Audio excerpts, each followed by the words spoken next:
लेखक दिलनिसानी मगरले निजी अस्पतालमा कार्यरत नर्सहरूले आफूले सेवा गरे बापत उचित पारिश्रमिक पाउनुपर्ने भन्दै सेवा ठप्प पारेर आन्दोलन गरेपछि उनीहरूलाई समर्थन गर्दै अगाडि लेख्छन्, तपाईँ बिरामी परेर 1 महिना जति अस्पताल बस्नु पर्यो भने तपाईको जायजेथा घर खेत सिक्री औँठी के छन् सबै सकिन्छ।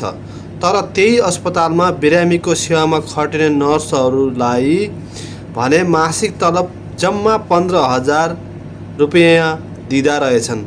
पढे लेखेका मानिसहरूलाई यो हदसम्मको लेबर एक्सप्लोइटेसन गरिएको छ।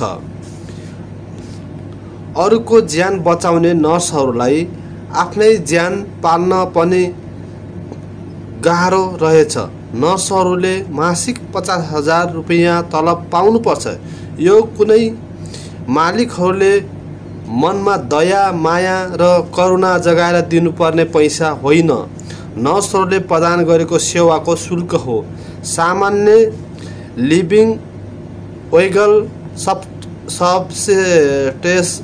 सब्सटेन्स वेजको कुरा हो। नर्सहरूले प्रदान गरेको सेवाको शुल्क सामान्य लिभिङ वेज सब्सटेन्सको कुरा हो।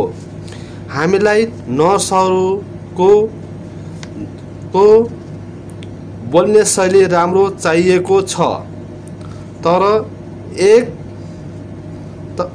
एक बोरा चामल किन्नको लागि सोच्नुपर्ने नर्सहरूको फाइनान्सियल डिस्ट्रेस बारे कसैलाई चासो छैन।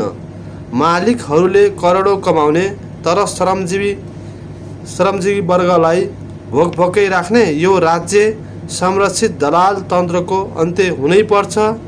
कार्किनी आमाको सरकारको ध्यान पुगोस्। धन्यवाद भन्दै दिलनिसानी मगरले लेखेका छन्।